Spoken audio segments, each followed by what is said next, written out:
तो हेलो दोस्तों, कैसे हैं आप सब। स्वागत है आपका नए ट्यूटोरियल में।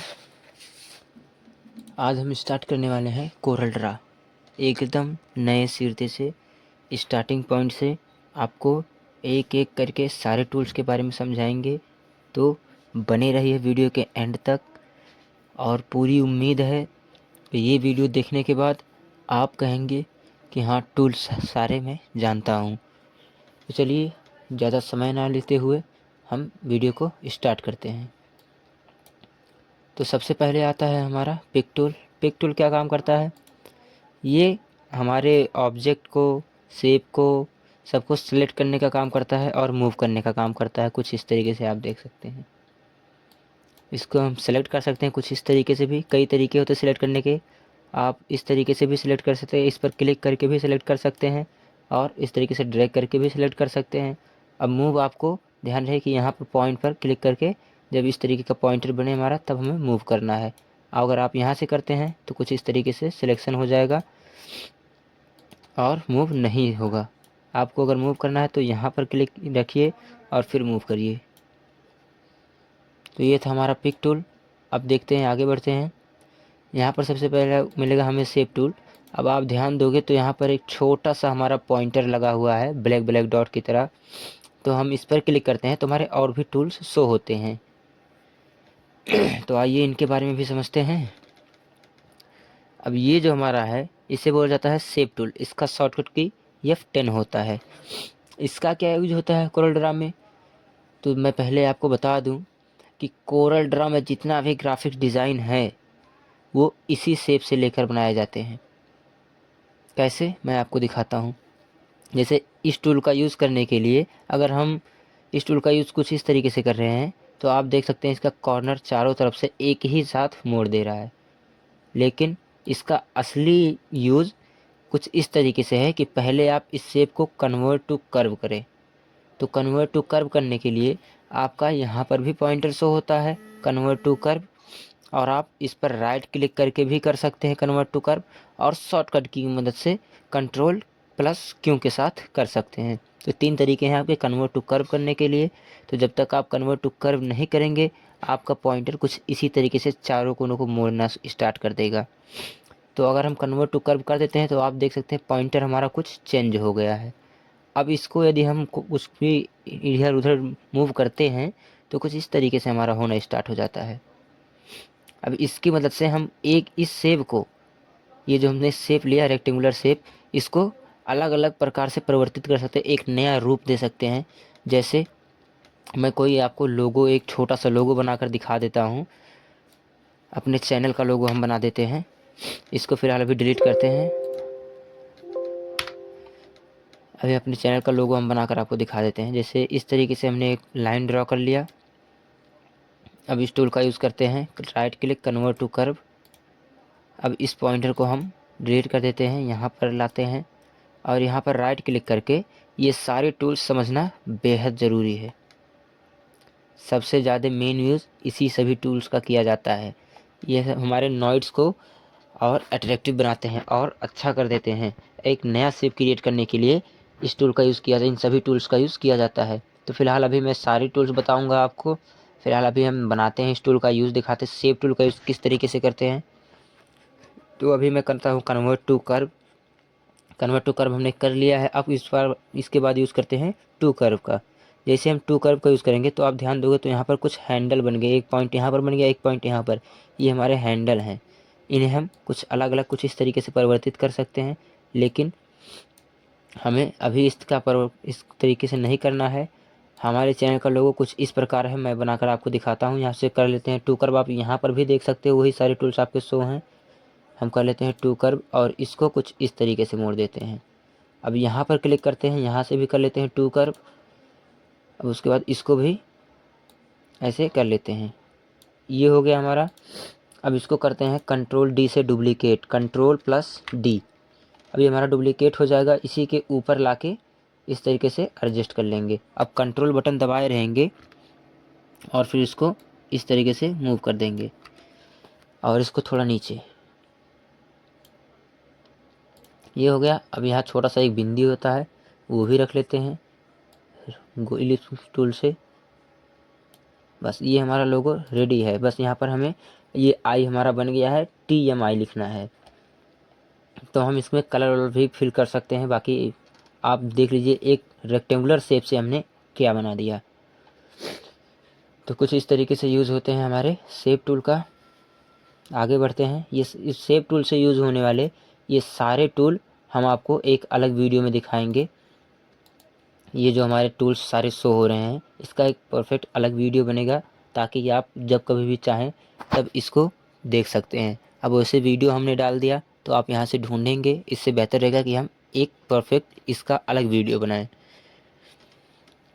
चलिए अभी इसको रहने देते हैं और आगे बढ़ते हैं। इस तरीके से मैं सेलेक्ट करके सबको कर देता हूँ डिलीट। अब ये जो हमारा आ रहा है ये हमारा वहम है। मैं दिखा देता हूँ। मैं यहाँ पर एक शेप क्रिएट करता हूँ। अब ध्यान दोगे तो वो मेरा गायब हो गया। इस तरीके की कभी भी आपके साथ कोरल ड्रॉ में प्रॉब्लम आए तो कोई बात नहीं, डरिएगा मत। अब ये जो हमारा है नाइफ़ टूल, नाइफ़ टूल क्या काम करता है, ये शेप हमने लिया है। अब इसी शेप को ये कुछ आधे पर से काट देता है नाइफ़ टूल का काम। जैसे इस पर क्लिक किया हमने, अब यहाँ पर जैसे लेकर आएंगे हमारा नाइफ़ टूल कुछ इस तरीके से सीधा हो जाएगा। अभी हटा देते हैं तो ये देख सकते हो आप, कुछ इस तरीके से हो गया टेढ़ा। अभी जैसे इसके ऊपर लेके जाते हैं ये सीधा हो जाएगा। अब मैं इस पर क्लिक करता हूँ और यहाँ से इस पॉइंट में मिला देता हूँ। अब मूव पिक टूल से आप देखोगे कि ये दोनों से मेरे कुछ इस तरीके से अलग हो गए हैं। देख सकते हो आप, दोनों शेप एकदम अलग हैं। तो ये क्या काम करता है, नाइफ टूल काटने के लिए। अब आप इसी तरीके से नहीं, हॉरिजेंटली तो काट ही सकते हो, लेकिन वर्टिकली भी आप बिल्कुल काट सकते हो इस तरीके से। ये भी दोनों शेप मेरा अलग अलग हो गया। मैं इसको भी अलग करके दिखा देता हूँ कुछ इस तरीके से। अब इसको भी आप काट सकते हो नाइफ टूल की मदद से। जितना छोटा बड़ा जितना काटना है आप नाइफ टूल से काट सकते हो। वे के साथ आगे बढ़ते हैं। अब ये जो टूल है हमारा इरेज़र टूल, ये क्या काम करता है, पॉइंटर को इरेज करने के लिए। जैसे अभी तो ये इरेज नहीं कर रहा है, लेकिन सबसे पहले मैं क्या करता हूँ, इसमें कुछ कलर डाल देता हूँ। जैसे ये कलर हमने डाल दिया। अब इरेजर टूल का यूज़ करते हैं तो आप देख सकते हो आप इरेज कर रहा है इस तरीके से। और मैं खाली ब्लाइंक पर यूज़ करूँ तो ये इरेज नहीं करेगा। अगर आपको लगता है कि सिलेक्शन नहीं है तो सिलेक्शन करके दिखाते हैं, उसके बाद इसका यूज़ करते हैं। अब इरेज करते हैं, बिल्कुल अब हो गया। जब तक सिलेक्शन नहीं रहेगा इरेज नहीं करेगा। अब अगला आता है हमारा स्मूथ टूल। ये क्या, स्मूथ ब्रश। अब ये क्या काम करता है हमारा स्मूथिंग ब्रश, देख लेते हैं इसको भी। सबसे पहले हम इसको डिलीट कर देते हैं और नया शेप लेते हैं कुछ।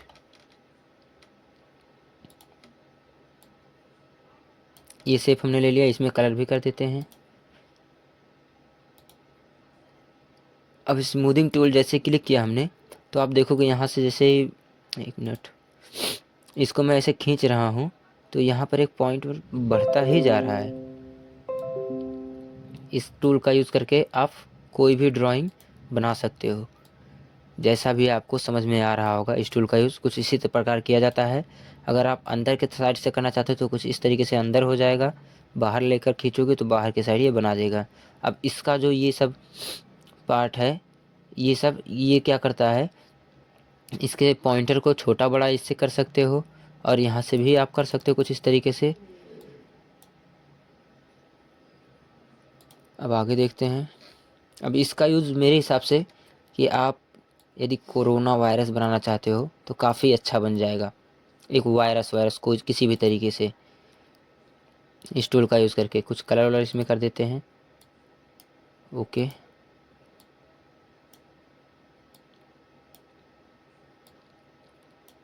काफ़ी सारा ऐसे ऐसे बढ़ा देते हैं इसको। फिलहाल कोरोना वायरस तो नहीं है, लेकिन कुछ इस प्रकार से आप बना सकते हो एक नया डिज़ाइन, जैसा भी आपको समझ में आ रहा होगा। चलिए आगे बढ़ते हैं, समय ज़्यादा नहीं है। अब ये जो टूल है हमारा, ये भी काफ़ी यूज़फुल टूल है। जिस तरीके से आपका विद्युत धारा प्रवाहित होता है, सेम उसी तरीके से एक शेप को या फिर किसी भी शेप को आप ले लो, गोला शेप, इलिप्स टूल आप ले लो, या फिर पॉलीगॉन शेप ले लो, या फिर रेक्टेंगुलर शेप ले लो, कोई भी शेप आप ले लो। तो ये क्या करता है, जिग जैग में आपका कुछ इस तरीके से लाइन क्रिएट कर देता है। मैं यहाँ से ऐसे कर रहा हूँ तो आप देख सकते हो कि लाइन जिग जैग में मेरा हो गया। एक ग्राफिक डिज़ाइन के लिए ये सब यूज़ किए जाते हैं सारे टूल्स। तो जैसा आप यूज़ करना चाहते हो वैसा यहाँ पर यूज़ कर सकते हो। अब अगला आता है हमारा, ये क्या काम करता है, फ्री ट्रांसफॉर्म टूल। ये भी काफ़ी यूज़फुल टूल है आपका। जैसे मैं इस पर क्लिक करता हूँ, अब इसको मैं ट्रांसफॉर्म कर सकता हूँ कुछ इस तरीके से अलग अलग रोटेशन में। इस रोटेशन में हमने कर दिया और इसको भी रोटेट कर देते हैं। सिलेक्शन हमारा उस पर नहीं था, अब इस पर हो गया। अब हम इसको रोटेट कर सकते हैं बिल्कुल जिस तरीके से आप पेज मेकर में करते थे। अब अगला क्या है हमारा, हैंड टूल और जूम टूल। ये क्या काम करते हैं, जूम टूल आपका जूम करने के लिए पेज को इस तरीके से आप जूम कर दोगे, और यदि आप कीबोर्ड से शिफ्ट बटन प्रेस कर देते हो तो आप इसे माइनस जूम आउट का काम कर सकते हो। ये देखो हमारा पॉइंटर माइनस में चेंज हो गया है। अब ये जूम आउट का काम करना स्टार्ट कर देगा कुछ इस तरीके से, और इस तरीके से भी जूम आप कर सकते हो इसे सिलेक्ट करके। इतना ही मेरा जूम होगा कुछ इस तरीके से।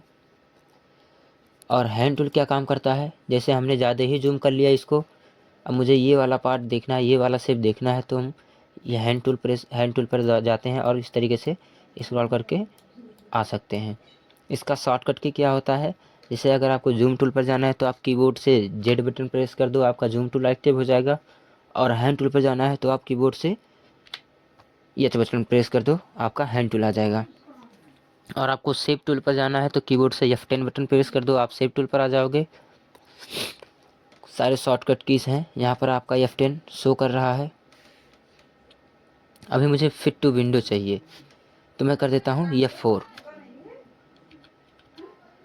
F4 हम कर देते हैं, हमारा पूरा विंडो पर फिट हो जाएगा जितना भी हमने इमेज ये बनाया हुआ है चित्र। मैं आपको दिखाता हूँ F4 क्या होता है। इन सभी को मैं कर देता हूँ डिलीट। मैं यहाँ पर एक छोटा सा गोला बनाता हूँ यहाँ पर, और इसमें कुछ कलर कर देता हूँ ग्रीन कलर। अब जैसे मैं कीबोर्ड से F4 बटन प्रेस करूँगा तो केवल इतना ही एरिया हमारा जूम करके हमें दे देगा। जैसे F4 प्रेस करते हैं, जितना हमारा शेप था कुछ इस तरीके से हमारा जूम हो गया है। तो चलिए आगे देखते हैं कि स्क्रॉल बटन से, माउस के स्क्रॉल बटन से आप जूम इन जूम आउट भी कर सकते हो कुछ इस तरीके से, और कीबोर्ड से F4 प्रेस करके भी कर सकते हो। अब अगला आता है हमारा 3 पॉइंट इलिप्स टूल। ये क्या काम करता है, जैसे इसका यूज़ हम करके दिखाते हैं। आप समझ में नहीं आ रहा है कि मैंने बोल दिया आपको कि इसी बॉक्स के अंदर आपको एक परफेक्ट गोला मुझे चाहिए, आप बना कर दो।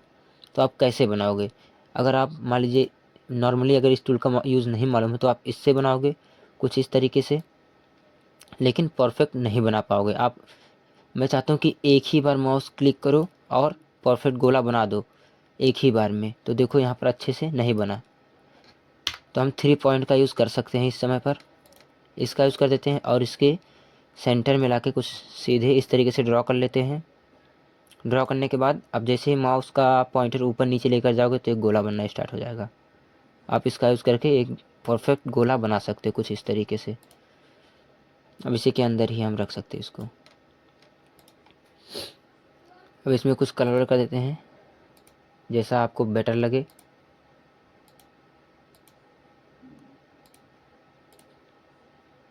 अब अगला टूल आता है इसी के साथ हमारा,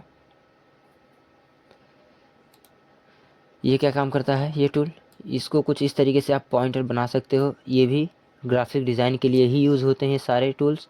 अब इसी के साथ आपका शो होता है यहाँ पर, यहाँ पर आप ध्यान दोगे तो एक डायरेक्शन चेंज कर देता है इसका। ये अभी कुछ इस तरीके से बनाया गया है इस डायरेक्शन में। अब मैं इसका डायरेक्शन यहाँ से चेंज कर देता हूँ और अब ये थोड़ा कम होगा। डायरेक्शन मुझे चेंज करना है तो इसे हम क्या करते हैं, ऐसे रोटेट भी कर सकते हैं कुछ इस तरीके से। डायरेक्शन हमारा चेंज हो गया, लेकिन इसमें अंतर क्या है, जैसे हम इसका यूज़ करते हैं और इसका यूज़ करते हैं, ये हमारा काफ़ी ज़्यादा ही लाइंस देता है हमें और ये थोड़ा कम लाइंस देता है। यही होता है दोनों में डिफरेंस। और जिस तरीके में ज़्यादा लाइन है तो ज़्यादा नॉइड भी हमारे होंगे। अब ज़्यादा नॉइड है तो मैं कुछ अलग ही यूनिक ही बना सकता हूँ। इसी के साथ आगे देखते हैं।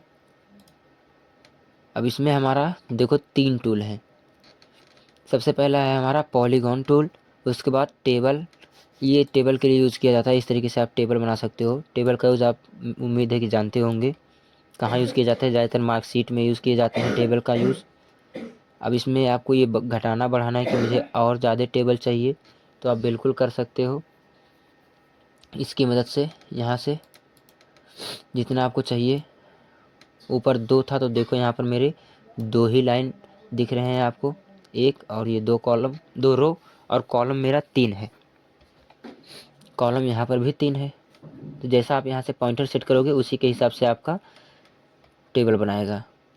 पॉलीगॉन शेप पर आप क्लिक करोगे तो एक पॉलीगॉन शेप बनेगा आपका। यहाँ पर फ़िलहाल ट्रायंगल शेप बन रहा है। ये ऐसा इसलिए हो रहा है क्योंकि यहाँ से हमने पॉइंटर को चेंज किया है। 3 पॉइंट में चाहिए था मुझे, यहाँ पर 3 पॉइंट लेके मैं यहाँ से कर देता हूँ 5 और करता हूँ इंटर, तो ये मेरा पॉलीगॉन बन गया। जैसा जैसा मैं पॉइंटर यहाँ से चेंज करूँगा वैसा ये भी आकार चेंज होता जाएगा, आप देख सकते हो। मैं घटाता जा रहा हूँ तो कुछ इस तरीके से हमारा बनता जा रहा है। अब इसके साथ आगे बढ़ते हैं और देखते हैं ये सब हमारे शेप्स हैं। जितने भी हमें शो हो रहे हैं ये सब हमारे शेप्स हैं। और इसी के साथ साथ बेसिक शेप भी हमें मिलता है। जैसे बेसिक शेप यहाँ पर है आपका, बेसिक शेप पर आप क्लिक करते हो, उसके बाद आप यहाँ पर ध्यान दोगे तो यहाँ पर भी एक छोटा सा ब्लैक डॉट है। अब ब्लैक डॉट पर जैसे ही आप क्लिक करोगे तो यहाँ पर काफ़ी सारे शेप्स ओपन हो जाएंगे। जैसे कि आपका यहाँ पर इमोजी है, ये भी काफ़ी अच्छा इमोजी लग रहा है। इसके स्माइली को आप इस तरीके से कम ज़्यादा कर सकते हो रेड वाले पॉइंट्स के साथ। इसको कर देते हैं येलो, अब परफेक्ट लग रहा है। उसी के साथ हार्ट भी हमारा, काफ़ी सारे शेप्स हैं जो कि ग्राफिक डिज़ाइन में यूज़ किए जाते हैं। आप चाहो जैसा यूज़ चाहो वैसा यूज़ कर सकते हो इसका। अब इसके भी नोइड को आप कन्वर्ट टू कर्व करके चेंज कर सकते हो। ये सारे हमारे शेप्स ही हैं। ये कुछ एरो टाइप का शेप है आपका इस तरीके से, और इसके रेड वाले पॉइंट को कम ज़्यादा भी कर सकते हो आप अपने हिसाब से। अब यहाँ पर भी एरो डायरेक्शन दिया गया है कि आपको ऊपर से चाहिए या फिर नीचे से चाहिए या फिर लेफ़्ट राइट, जैसा भी आप चाहते हो। काफ़ी सारा एरोज यहाँ पर दिया गया है। इसके बाद आता है हमारा एक और शेप। इन सभी को अभी मैं डिलीट कर देता हूँ, काफ़ी ज़्यादा हो गए। सिलेक्ट और डिलीट। अब देखते हैं इसका यूज़ क्या होता है। ये हमारा इस तरीके से एक शेप बनाता है। इसके भी पॉइंटर को हम कन्वर्ट टू कर्व करके चेंज कर सकते हैं। F10 प्रेस करें या फिर यहाँ से क्लिक करें। यहाँ से हम इसके पॉइंटर को चेंज ज़्यादा कर सकते हैं, कम ज़्यादा, कुछ इस तरीके से। अब इसके साथ आगे आता है हमारा स्टार शेप। ये क्या काम करता है, एक स्टार बनाता है। अभी आपको ये स्टार की तरह ही लग रहा है, लेकिन इसमें मुझे और ज़्यादा पॉइंट्स ऐड करने हैं, तो आप बिल्कुल कर सकते हो। यहाँ पर आप क्लिक करोगे तो देखोगे काफ़ी सारे स्टार यहाँ पर बने मिले हैं मुझे, 32 लाइन के स्टार कुछ इस तरीके से। अब इसके रेड वाले पॉइंटर को आप जब खींचोगे तो कुछ इस तरीके से आपका स्टार बन जाएगा, परफेक्ट। इसके आप इसे चेंज कर सकते हो, इसका आउटलाइन भी राइट क्लिक से इसका आउटलाइन भी कलर कर सकते हो, और लेफ़्ट क्लिक से आप क्या करते हो, इसके अंदर का कलर फिलअप करते हो। अब ये आता है हमारा कमेंट बॉक्स। ये क्या काम है, कुछ इस तरीके से किसी पर कमेंट लगाना है आपको, तो इस तरीके से कमेंट लगा सकते हो एक शेप बनाकर। मुझे इस स्टार पे कमेंट करना है तो यहाँ से स्टार्ट करेंगे और इस तरीके से खींचेंगे। अब इसके अंदर कोई टेक्स्ट वॉक्स भी हम टाइप कर सकते हैं। यहाँ पर आप देख सकते हो इसके अंदर हमने कोई भी टेक्स्ट टाइप कर सकते हैं जैसा आप चाहते हो। एक कमेंट हमारा रेडी है यहाँ पर। अब जैसे आप इसका यूज़ करते हो तो आप ध्यान दोगे तो यहाँ पर भी हमारा रेड पॉइंट शो होता है। इस रेड पॉइंट को आप कहीं भी ऐसे ले जाकर कर सकते हो, जैसे इस पर कमेंट करना है या फिर इस पर करना है, कैसे भी आप यूज़ कर सकते हो इसका। इसी के साथ आता है हमारा अगला टेक्स्ट टूल। वीडियो काफ़ी ज़्यादा लंबा हो गया है, तो इसलिए ये टेक्स्ट टूल से यहाँ तक मैं एक नेक्स्ट वीडियो में आपको समझाऊंगा। आई होप आपको सारे ऑप्शंस समझ में आए होंगे अच्छे से। अगर समझ में आए हैं तो प्लीज़ एक लाइक सब्सक्राइब कर देना। लाइक सब्सक्राइब के कोई पैसे नहीं लगते हैं। चलिए, धन्यवाद।